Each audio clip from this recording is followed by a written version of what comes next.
that's the sort of golden question, right? I mean, we're all trying to figure out what that is. At the end of the day, are you serving a real need? Okay, so yes, when you do the valuation, the mechanics and that, it comes down to, can you exist independently and do you have quality earnings? But beyond that, it's, are you serving a real need that people are prepared to pay for? I mean, this is at the core of it. And can you continually grow and serve that need over time? Okay, so, value forward-looking is a function of profit and growth.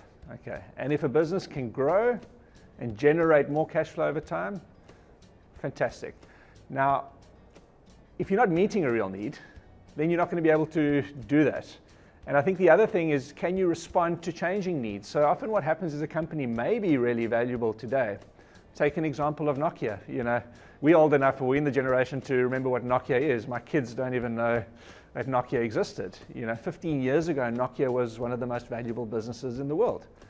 But they weren't able to understand what was happening in the market and move with that. So that's the other thing, is can you read the market? Can you kind of, adjust your product, your offering, and that to be able to meet needs as they change? There are countless examples. We're chatting earlier about the sort of Netflix Blockbuster approach. Blockbuster, up until the day Netflix arrived on the scene, was a very valuable business. Okay, they neglected, or they didn't respond to that change that happened. So, that's really, really important, and it's an intangible. How do we measure that?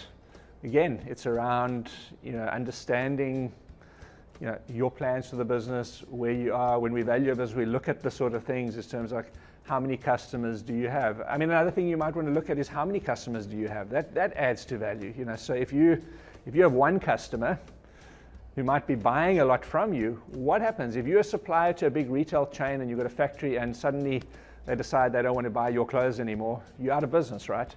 But if you're supplying to lots of retailers, the chances of them all stopping buying your products are low. So that's another factor, is what is your customer base? Is it one customer? Is it multiple? So at the end of the day, it's a combination of all these things. To go back to that art example again, if you look at a piece of art or you look at a house, why would somebody pay more for it than somebody else? There's that element that's not there, that differs from person to person. That kind of is the sort of final X factor.